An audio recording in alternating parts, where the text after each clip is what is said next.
Nobody thought this cat would make it to a family. He had already failed twice. Not failed at being gentle, failed at being wanted. Rosewood Animal Shelter had 2 files on him before he turned 3. Returned once for scratching a doorframe raw out of anxiety. Returned again for hiding under a bed for 11 straight days, not coming out, not even for food left an inch from his nose. The intake notes called him unpredictable, skittish, not recommended for homes with small children. He was a plain, brown tabby with a white chest and paws, the kind of cat nobody stops to photograph at a shelter. No dramatic scars, no rare coloring, just tired eyes and a habit of flinching when a hand moved too fast near his head. The staff had a name for cats like him: third strikers. One more failed placement and he'd likely spend the rest of his life behind shelter glass, aging out of anyone's interest. Then a woman named Priya walked in on a Tuesday afternoon with her husband and their 7-month-old daughter strapped to his chest, and everyone in the building tensed.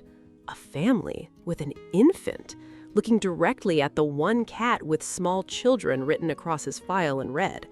The shelter coordinator tried to steer them toward the calmer cats up front, already used to being handled by strangers. Priya listened politely and kept walking toward the back row anyway. She stopped at his cage and crouched down.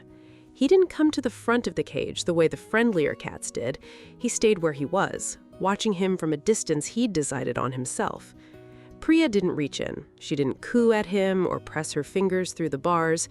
She just stayed low, at his level, and let her daughter's small sounds fill the space between them. The coordinator warned her again. He's been returned twice. He doesn't do well with sudden movement, and babies are unpredictable. I really don't think this is the right match. Priya asked one question. Has anyone actually just sat with him first, without trying to make him do anything? The coordinator admitted no one had. There hadn't been time, and there hadn't seemed to be a point. They adopted him that afternoon and named him Toby. The first week, Toby lived mostly under the living room couch. He came out at night when the house was dark and quiet, ate quickly, and disappeared before morning. Priya didn't chase him out or force introductions with the baby. She left a small blanket near the couch that smelled like the nursery and let time do what patience usually does.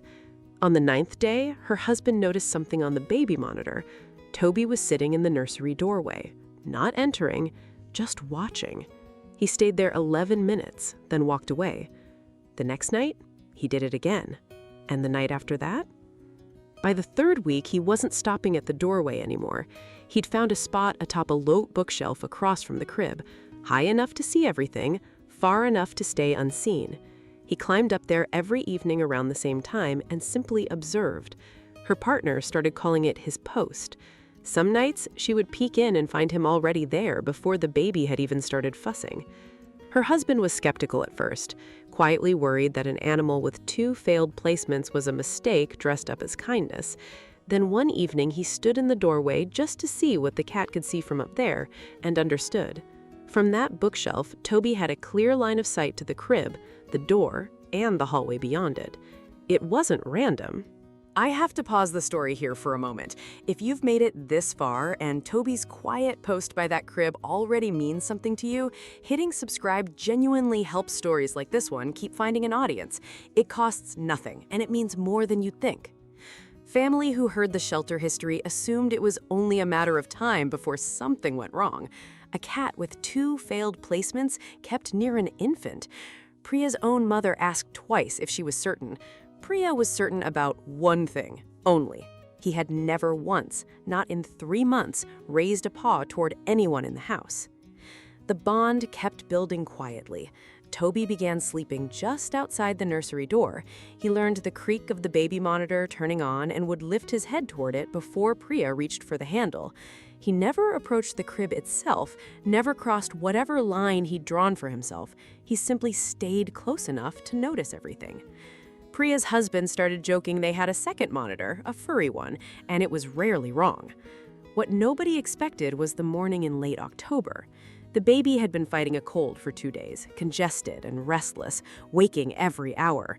Priya and her husband had barely slept, and near dawn, exhaustion won. They drifted off in the next room, the monitor turned down low enough that they almost missed what came through it. A change in the baby's breathing. Short, shallow, wrong in a way most parents learn to recognize only in hindsight. Toby heard it first. He came off the bookshelf and crossed to the crib rail. He didn't jump in, he never had, as if some instinct told him that space belonged to her alone. Instead, he pressed against the rail and made a sound Priya had never heard from him before, low and insistent, nothing like a normal meow. It carried through the monitor just enough to break through the fog of exhausted sleep. Priya sat up first, some instinct pulling her awake before her mind caught up to why. She found Toby still pressed to the crib rail, still making that same low call. Her daughter's breathing had changed, quick and shallow, her lips a shade paler than they should have been. They were in the emergency room within the hour, a respiratory infection, caught early enough that the pediatrician later said the difference between that morning and that evening could have meant something far worse. That night, home from the hospital with a sleeping, steadier baby, Priya sat on the nursery floor and cried in a way she hadn't let herself cry in months. Toby came down from his post for the first time and settled beside her, not touching, just close. The weeks after the hospital visit changed something quietly in the house. Toby still kept his post most nights, but now Priya's husband would sometimes find him closer, curled at the nursery door instead of watching from a distance. He still flinched at sudden noise, still avoided being picked up.